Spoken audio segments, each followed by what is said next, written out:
What's going on, guys? So I am out here at the 2024 Houston RV show, and we are at the Holiday World section, and we're going to take a look at this absolutely crazy looking Keystone Cougar fifth wheel. I love what they've been doing with this whole midnight edition package. Looks absolutely beautiful. We're going to take a look at this thing in depth and see what it's all about. Hang tight, I'll be right back.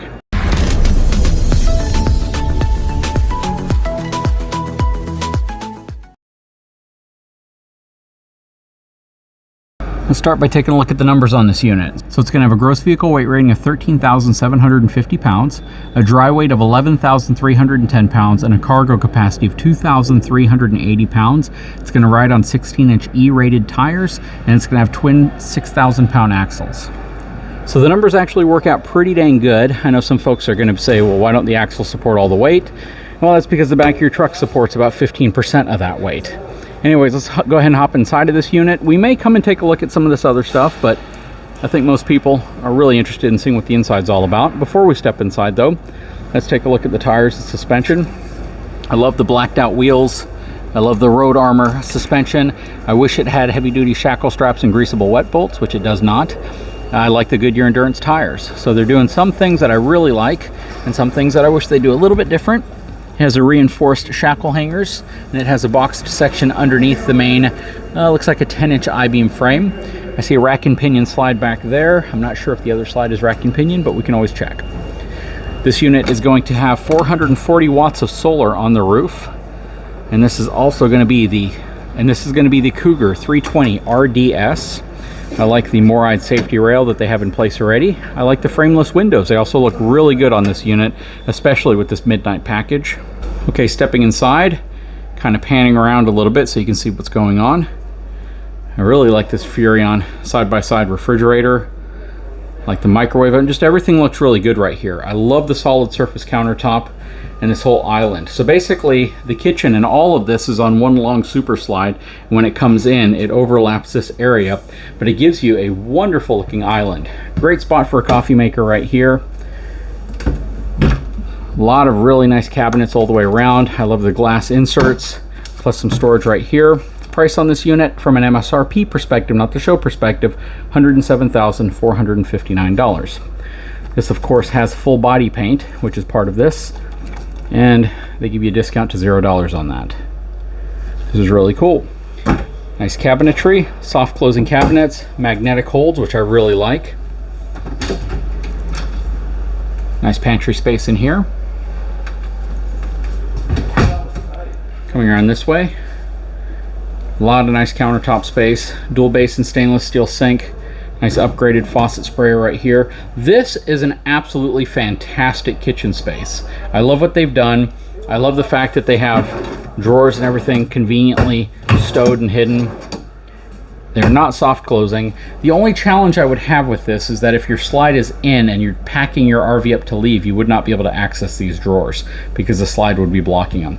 But considering the fact that there are drawers there, period, they're basically giving you back space that might otherwise be dead, and they've used it in a really, really great way. Nice cabinets, all soft closing, magnetic latches. Again, I really like that. You have your Furrion standard residential microwave.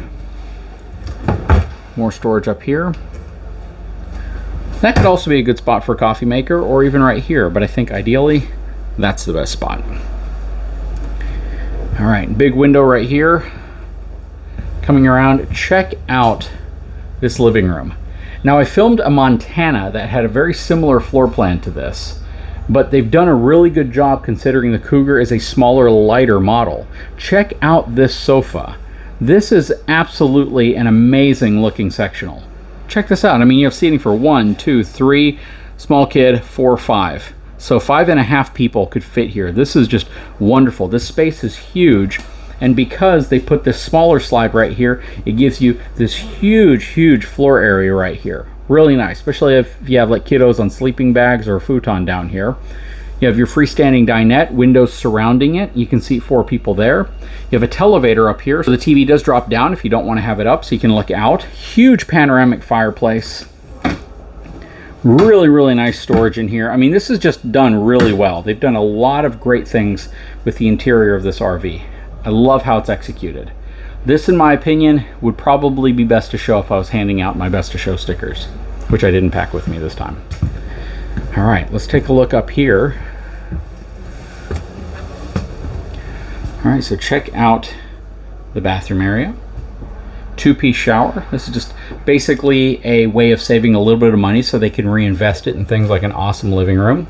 Thermofoil countertops, undermount stainless steel sink. So they use solid surface out there and they use thermofoil or wrapped material in here. You have a porcelain foot flush toilet. You have some storage right here as well with a nice motion light. Towel rack in there also. And no toilet paper holder. I feel they could have probably put it right there.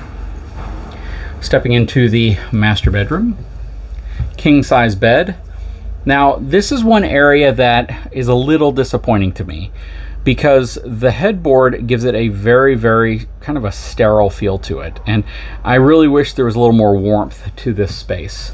I like the fact that you have a good sized wardrobe down here. You have all the space here, good sized window, probably a spot for washer and dryer in here. You do.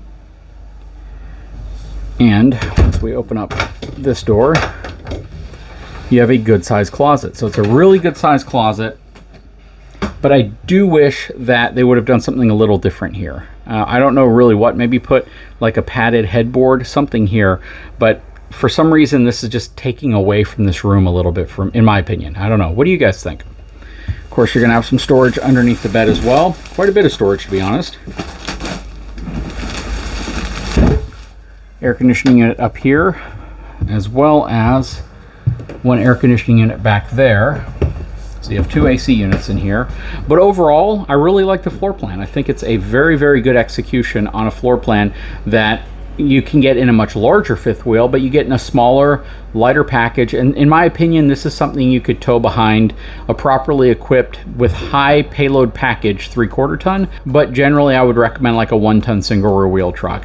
You want to have about 4,000 pounds worth of cargo capacity at minimum to be able to haul something like this. But again, leave a comment below. I'd love to know what your thoughts are. Guys, if you haven't had a chance, please take a moment, subscribe to the channel, give me a thumbs up. We'll talk to you again very soon.